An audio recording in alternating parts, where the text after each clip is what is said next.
je rappelle ces propos extraordinaires d'un juif allemand qui s'appelait Walter Rathenau. Il sera assassiné en 1922 ou 23 et il avait lâché une information extraordinaire en 1912 dans un livre. Je retrouve le passage que je souhaite citer, qui est vraiment révélateur et que j'ai retrouvé. En fait, je rappelle que Walter Rathenau était un homme extrêmement puissant. Il appartenait à la haute bourgeoisie juive allemande.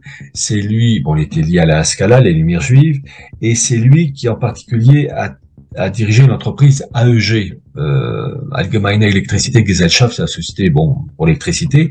Et c'est le même Walter Rathenau qui dirigera l'économie de guerre de l'Allemagne durant la Première Guerre mondiale, en liaison avec Max Warburg, qui était dans l'espionnage, lié en tant que, il était banquier, mais il était aussi lié au monde de l'espionnage allemand. Donc on voit Richard Kononov-Kellergy, Walter Rathenau, Max Warburg, etc.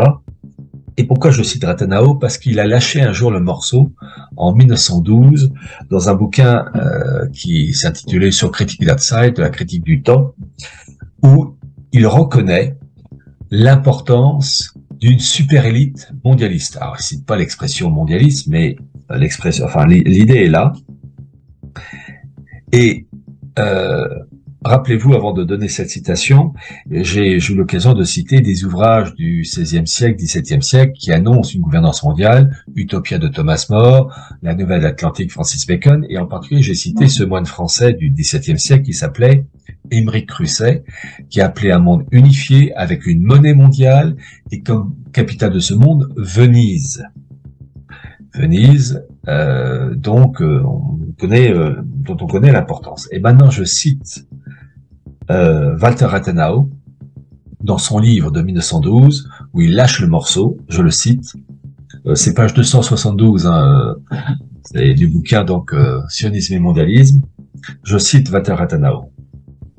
Dans le domaine de travail le plus impersonnel et le plus démocratique qui soit, celui de la direction économique, où chaque mot stupide peut compromettre, chaque échec tomber, où le public souverain d'une assemblée décide, conformément au statut, de la nomination ou du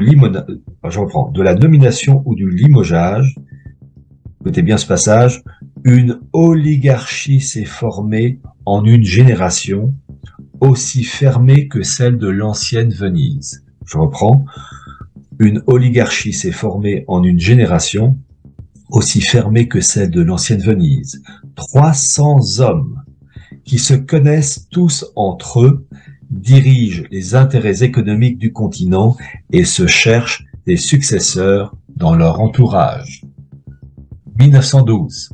On a vraiment, grâce à Walter Rathenau, l'officialisation d'une super élite qui aujourd'hui s'appelle Davos, mais on peut citer aussi l'Institut Berggruen et bien d'autres instituts.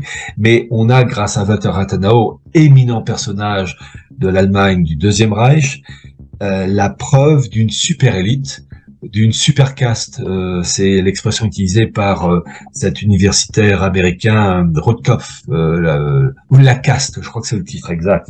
Donc, en fait, c'est ça le drame de nos contemporains qui croient que la démocratie, que le peuple a le pouvoir. Non, on a en fait une super élite qui en fait existe depuis des siècles et des siècles et qui subit des influences ésotériques avec des variantes, et David explique très bien, souligne bien toutes les variantes, mais qui ont toutes pour finalité une gouvernance mondiale, mais il y a des rivalités internes d'ordre économique, financière et spirituel pour finaliser cette gouvernance mondiale, et en particulier des rivalités dans ce que j'appelle les fameuses lignées messianiques.